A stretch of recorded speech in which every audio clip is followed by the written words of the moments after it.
Hoje seria o dia que o pastor traria a mensagem sobre a Páscoa. Vai ser a comemoração na semana que vem. Vai ter a apresentação, vai ter o Motiori, tudo na semana que vem. Mas hoje eu quero compartilhar com vocês sobre a Páscoa, que é fundamental para nós. Então eu queria que cada um de nós curvássemos a nossa cabeça e vamos orar mais uma vez. Senhor, fala conosco nessa manhã, ainda mais. Nós ouvimos o Senhor falar conosco através dos louvores. Fala conosco agora por meio da Tua palavra, Senhor. E nos instrua, para que nós venhamos a de fato entender a Páscoa do Senhor. Nós oramos em nome de Jesus Cristo. Amém. Semana de Páscoa. Todo mundo aguardando, em grande expectativa. A sexta-feira de feriado, chamada Sexta-feira Santa. O domingo de Páscoa.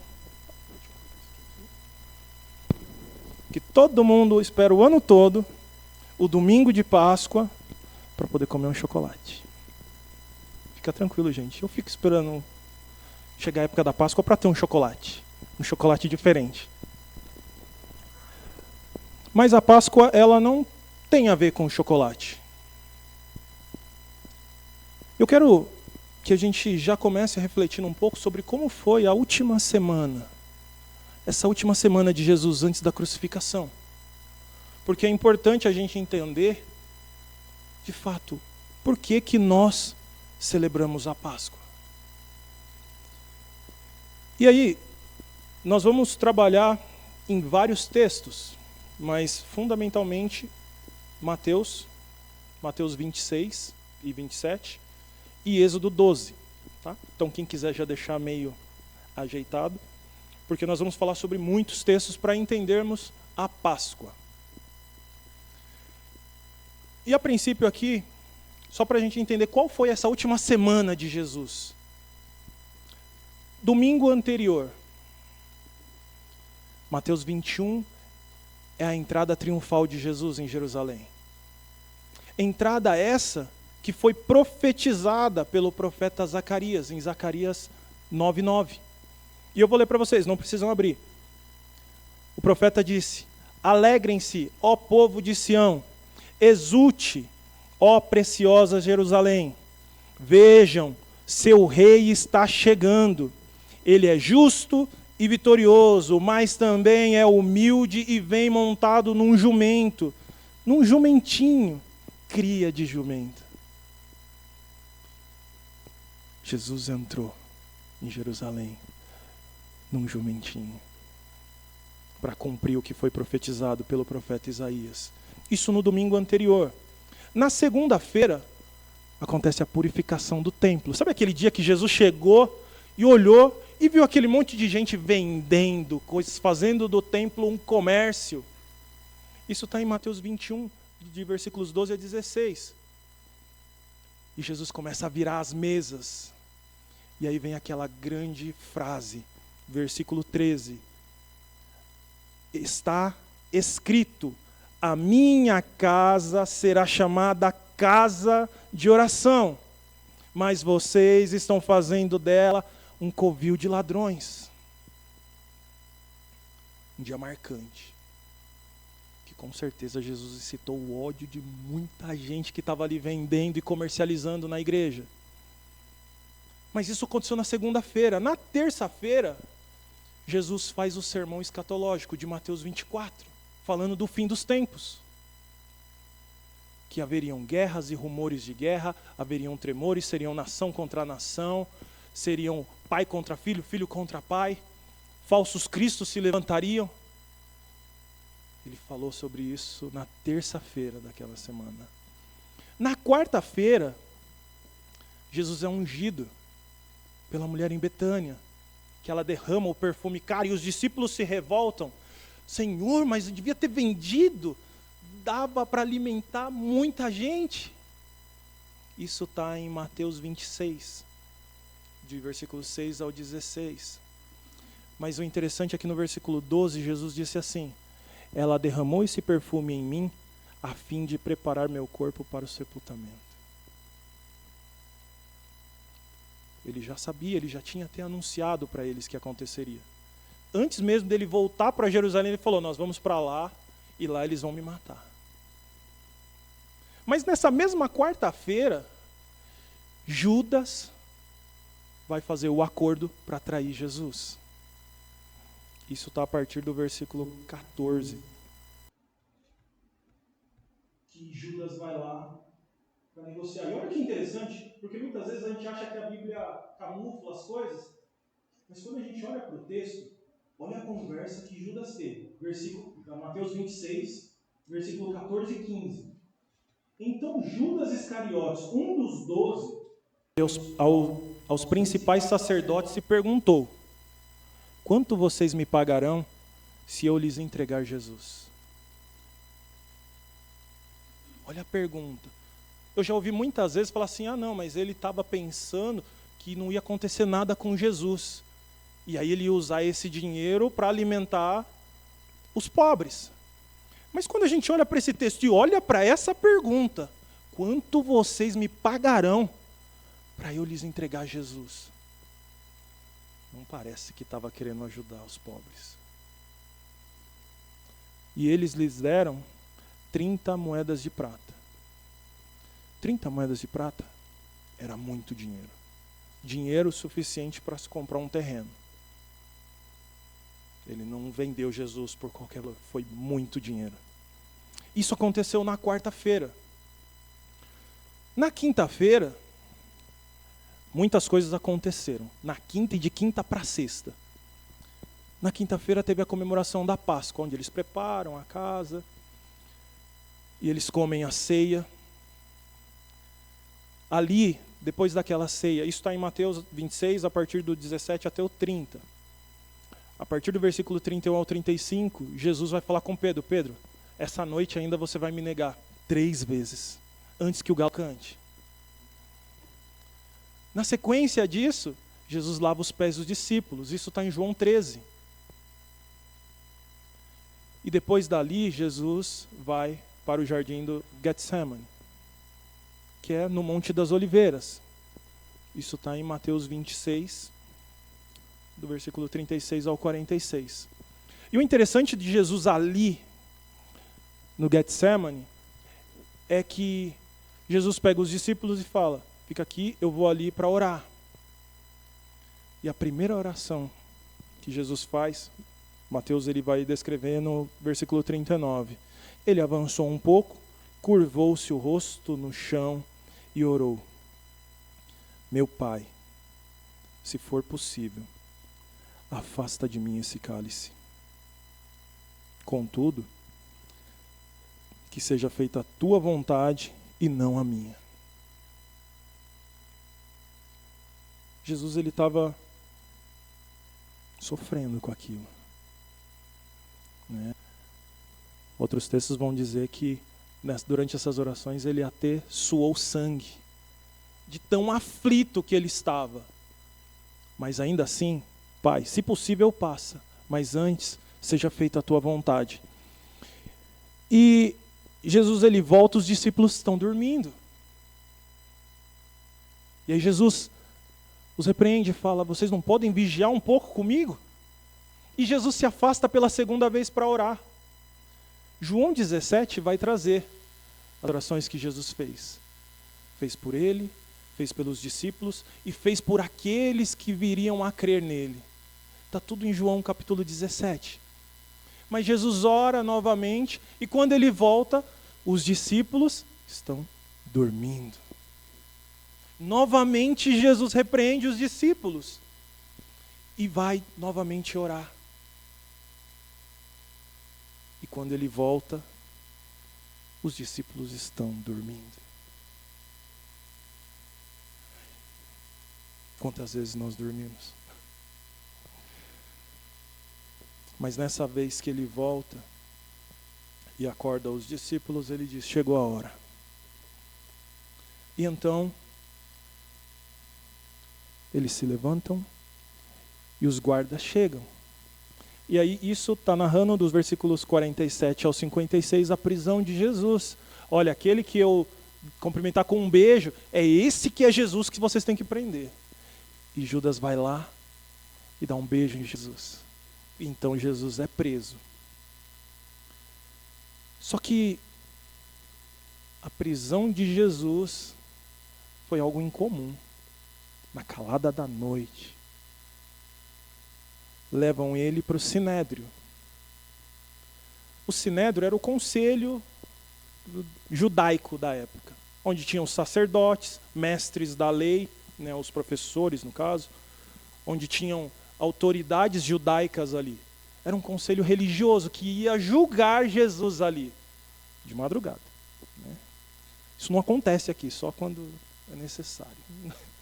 Ou não, mas enfim, gente, brincadeiras à parte, com Jesus foi muito sério. Na madrugada, na calada da noite, eles se reuniram para julgar Jesus. E aquela pressão do sacerdote Caifás, ele começa: fala, você é o Filho de Deus. E aí Jesus responde: é como você disse. Quando Jesus responde isso, é como você disse. Versículo 65 de Mateus 26. Olha a situação, olha a reação do sumo sacerdote. Então, o sumo sacerdote rasgou as vestes e disse: blasfêmia! Que necessidade temos de outras testemunhas?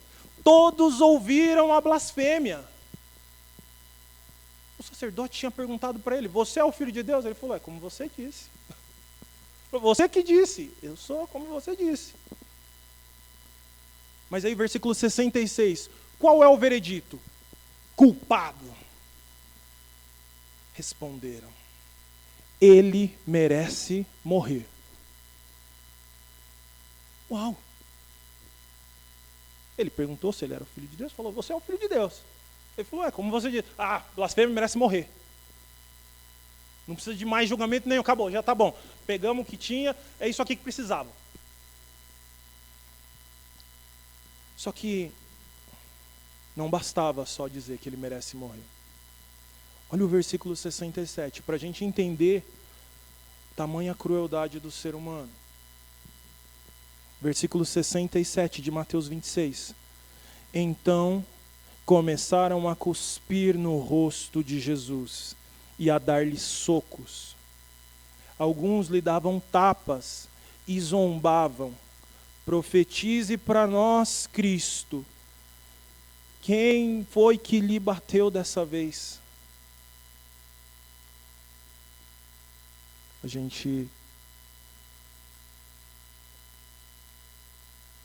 Muitas vezes a gente não tem a noção do que Jesus passou naquela noite,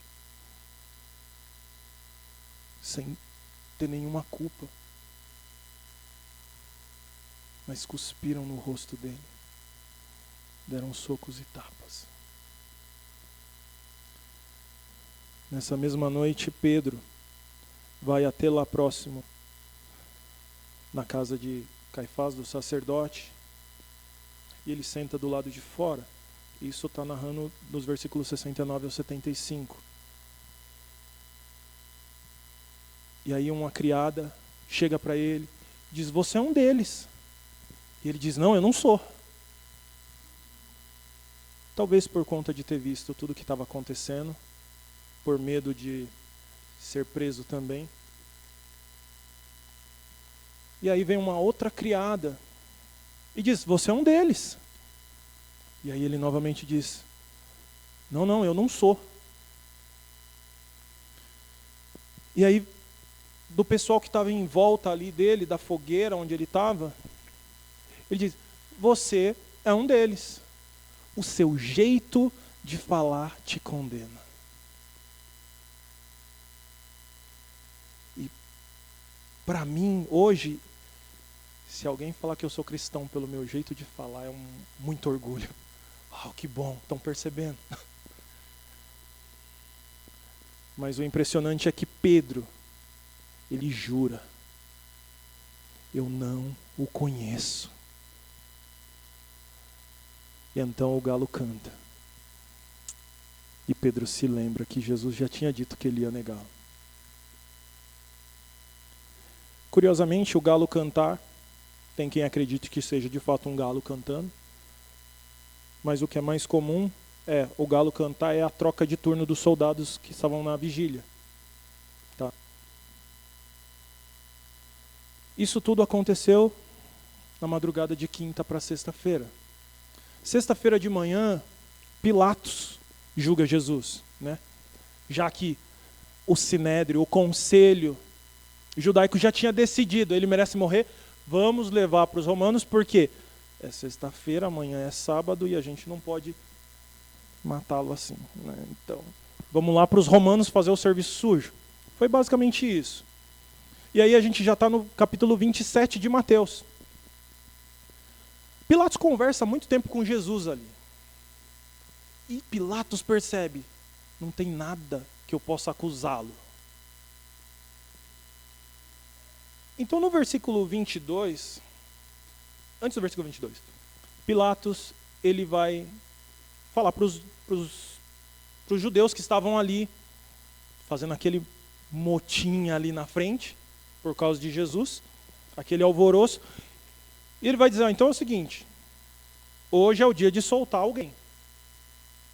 Tem aqui Barrabás e tem Jesus. Quem que vocês querem que eu solte? Eu não sei se Pilatos foi muito inocente, que eu acho que ele imaginava que as pessoas iam dizer, solta Jesus. Mas mesmo sabendo da maldade de Barrabás, o povo grita, solta Barrabás. Aí o versículo 22 de Mateus 27. Pilatos perguntou, e o que farei com Jesus chamado o Cristo? Crucificam, gritou a multidão. Crucificação era a pior forma de matar uma pessoa. Só os criminosos mais terríveis eram crucificados. E o povo gritou, crucificam. Versículo 23. Por que quis saber Pilatos? Que crime ele cometeu? Mas a multidão gritava ainda mais alto, crucifique-o! Pilatos viu que de nada adiantava insistir e que o tumulto se iniciava. Assim, mandou buscar uma bacia com água, lavou as mãos diante da multidão e disse, estou inocente do sangue desse homem. A responsabilidade é de vocês.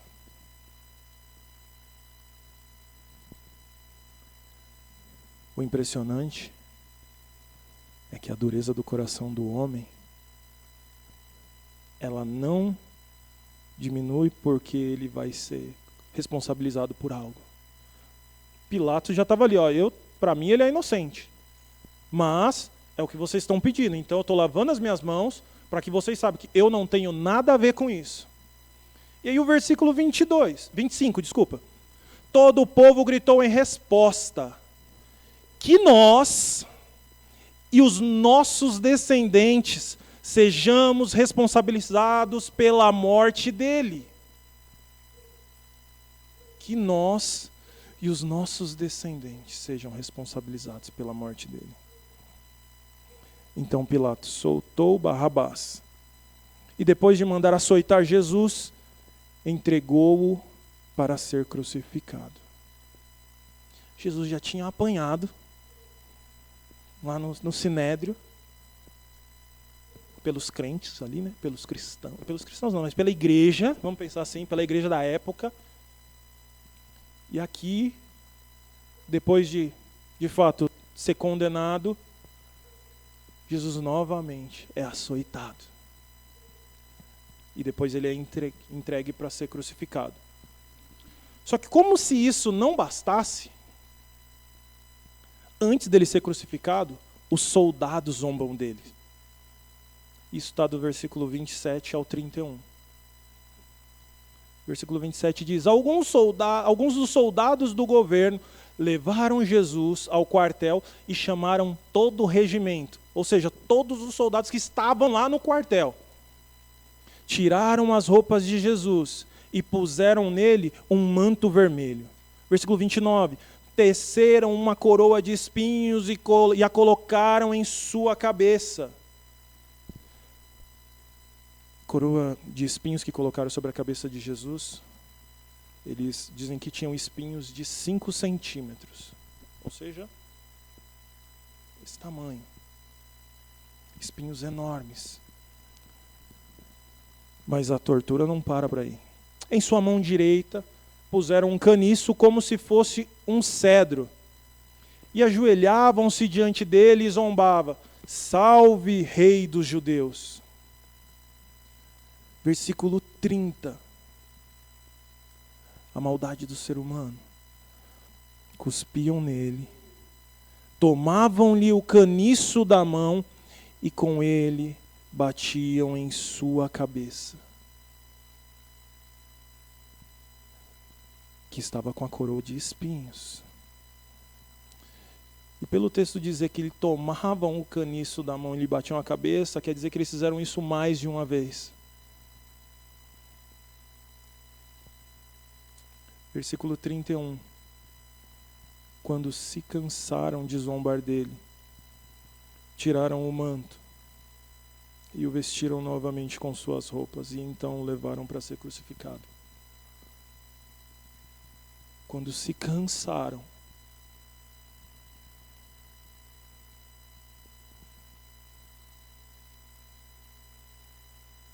versículos do 32 ao 44, vai narrar a crucificação de Jesus. E mesmo Jesus crucificado, eles continuavam a zombar dele. Você não é o Filho de Deus, então desce daí.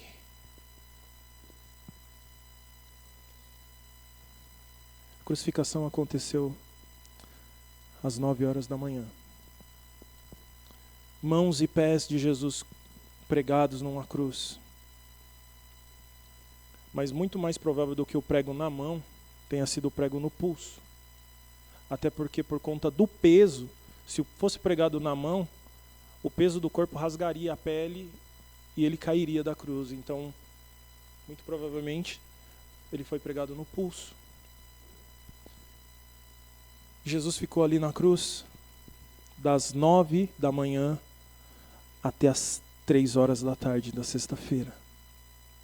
Versículo 45 vai dizer a respeito da metade do período para frente. Versículo 45 de Mateus 27. Ao meio-dia, desceu sobre a terra uma escuridão que durou 3 horas. Por volta das 3 da tarde, Jesus clamou em alta voz: Eli, Eli, lama sabachthani, que quer dizer: meu Deus, por que me abandonaste? Tamanho o sofrimento de Jesus. E às 3 horas da tarde, Jesus entrega seu espírito e morre. Os versículos 57 ao 61 vai falar do sepultamento de Jesus, onde José de Arimateia, um homem rico, vai até Pilatos e pede o corpo de Jesus para sepultar. Então sepulta Jesus no túmulo dele, um túmulo novo. Essa foi a semana de Jesus, semana da Páscoa, semana de comemoração. Essa foi a semana dele. E talvez vocês me perguntem, mas qual relação a morte de Jesus tem com a Páscoa? Nós precisamos entender, por isso que eu falei que nós íamos trabalhar em Mateus 26, 27 e Êxodo 12. Em Êxodo 12, Deus estabelece a Páscoa. Só para que a gente entenda um pouco melhor do que estava acontecendo, em Êxodo 12, os filhos de Jacó, eles foram para o Egito. Sabe aquela passagem de José do Egito? Está lá e os irmãos vêm, né? já chamado Israel também, o pai. E eles veem que está com fome na terra e eles passam a morar lá no Egito. Só que o povo cresce muito. E aí eles são escravizados pelo Egito.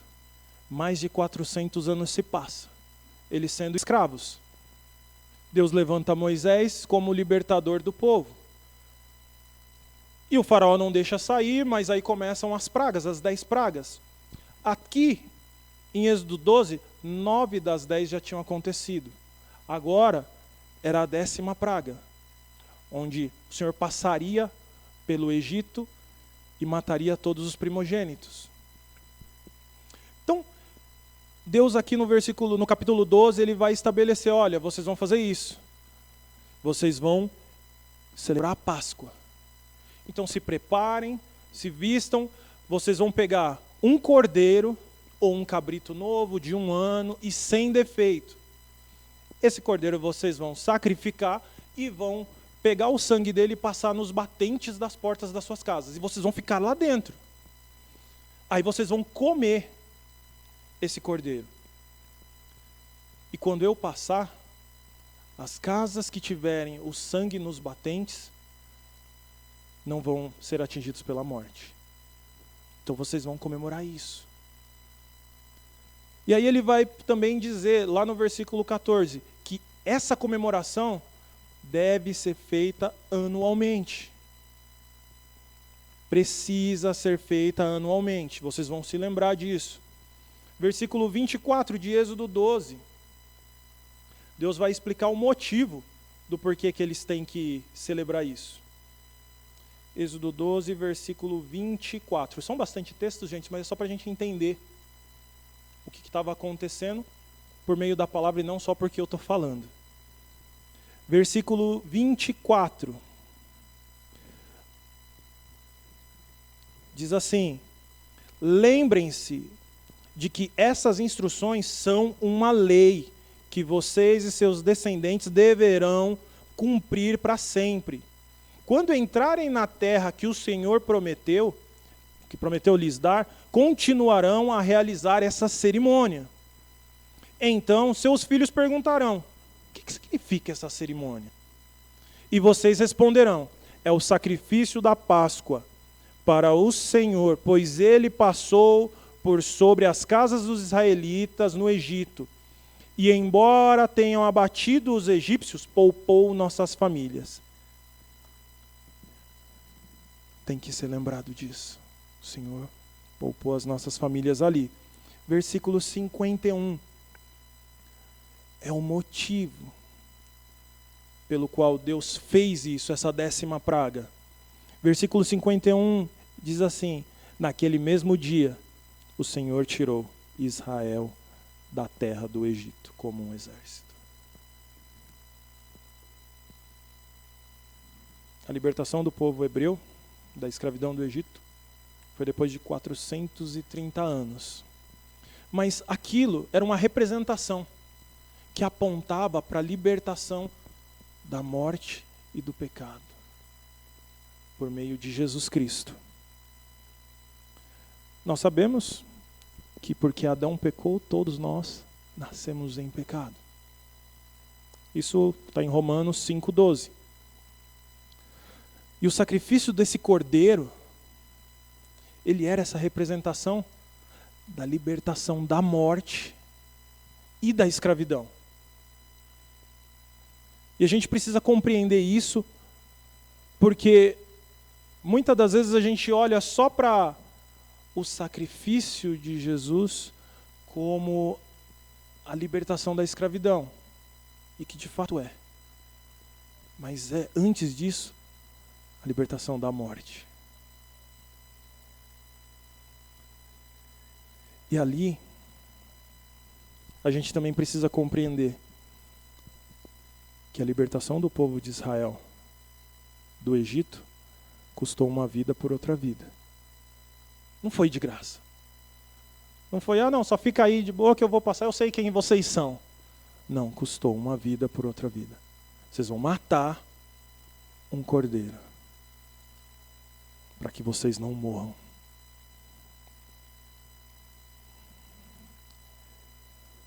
E é interessante que quando a gente vem para o Novo Testamento, e a gente vê João Batista, que estava ali no deserto, batizando o povo para arrependimento, quando ele vê Jesus, ele nos leva diretamente para Êxodo 12. Só que agora já não mais como uma representação, mas como o verdadeiro sacrifício. Está em João 1, versículo 29.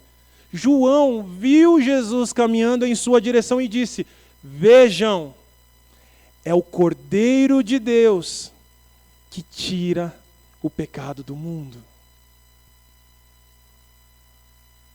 Antes de Jesus começar o ministério, antes de Jesus ser batizado, João olha e fala: olha lá, é o Cordeiro de Deus que tira o pecado do mundo. E o impressionante é que Jesus foi morto na Páscoa. Não por coincidência, mas é porque Ele é o Cordeiro que foi sacrificado por nós. Ele é o Cordeiro da Páscoa. E a Páscoa, ela é representada para nós na ceia. E a ceia representa a morte sacrificial de Jesus.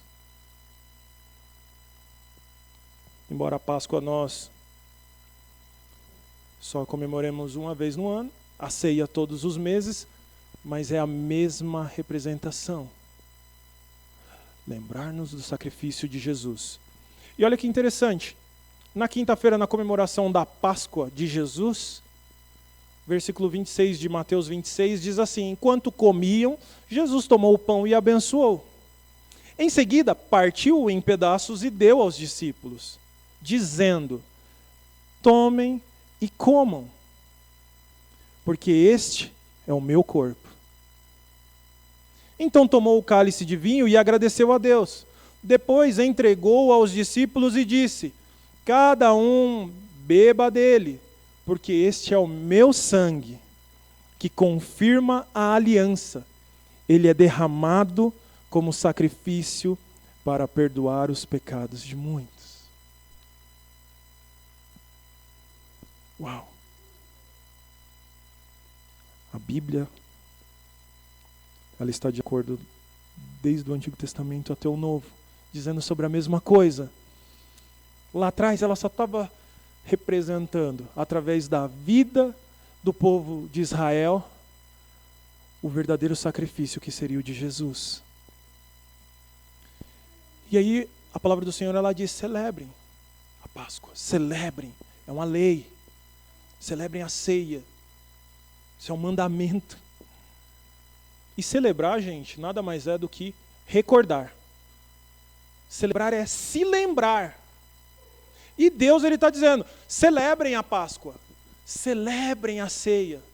Ou seja, se lembrem do motivo pelo qual você está fazendo isso. Não é só um dia para nos reunirmos, pelo contrário, é um dia para nós nos lembrarmos do que Deus fez por nós. Se lembrem que nós éramos escravos do pecado, condenados à morte eterna, mas por causa do sacrifício de Jesus, nós fomos libertos da condenação eterna. E a Páscoa é a recordação da sexta-feira de Jesus, não do domingo. É para nos lembrarmos que Ele sofreu. E quando nós vemos aqui aquilo que nós já lemos no texto, Ele sofreu. E sofreu muito. A Páscoa é para nos lembrarmos que por causa desse sofrimento, nós fomos libertos. Mas e o domingo da recordação, da ressurreição? O que vale o domingo da ressurreição de Cristo?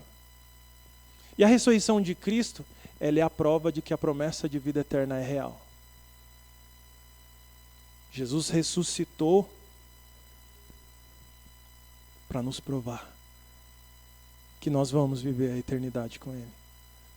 Porque a morte em si, ela traz aquele sentimento de fim, de que está tudo acabado. Não tem mais jeito, acabou aqui. Tanto que muitos dos discípulos estavam com esse sentimento. Mas a ressurreição nos traz uma nova esperança. E 1 Pedro, capítulo 1, versículo 3 e 4, vai falar a respeito dessa nova esperança. E ele diz assim: todo louvor seja a Deus, o Pai de nosso Senhor Jesus Cristo. Por sua grande misericórdia, Ele nos fez nascer de novo, por meio da ressurreição de Jesus Cristo dentre os mortos. Agora temos uma viva esperança e uma herança imperecível, pura e imaculada, que não muda nem se deteriora, guardada para vocês nos céus. Porque Jesus ressuscitou, nós podemos crer no amanhã. Porque Jesus ressuscitou, nós podemos crer na vida eterna. 1 Coríntios, capítulo 15, versículo 54 diz: então, quando o nosso corpo mortal tiver sido transformado em corpo imortal, se cumprirá a passagem das Escrituras que diz: a morte foi engolida na vitória. Ó morte, onde está a sua vitória? Ó morte, onde está seu aguilhão? O pecado é o aguilhão da morte que nos fere, e a lei é o que torna o pecado mais forte. Mas graças a Deus que nos dá a vitória sobre o pecado e sobre a morte, por meio do nosso Senhor Jesus Cristo. O sacrifício de Jesus nos faz vencer a morte e o pecado. E último versículo, João 11, versículo 25 e 26. Então Jesus disse, só para entendermos o domingo: eu sou a ressurreição e a vida. Quem crê em mim viverá mesmo depois de morrer. Quem vive e crê em mim jamais morrerá. Então esse é o motivo pelo qual nós devemos celebrar a Páscoa, para nos lembrarmos que nós fomos libertos da escravidão do pecado e da morte por meio do sacrifício de Jesus. Essa é a nossa Páscoa. Essa deve ser a nossa celebração. É disso que nós temos que nos lembrar. Nós fomos libertos da escravidão, do pecado e da morte por meio de Jesus Cristo.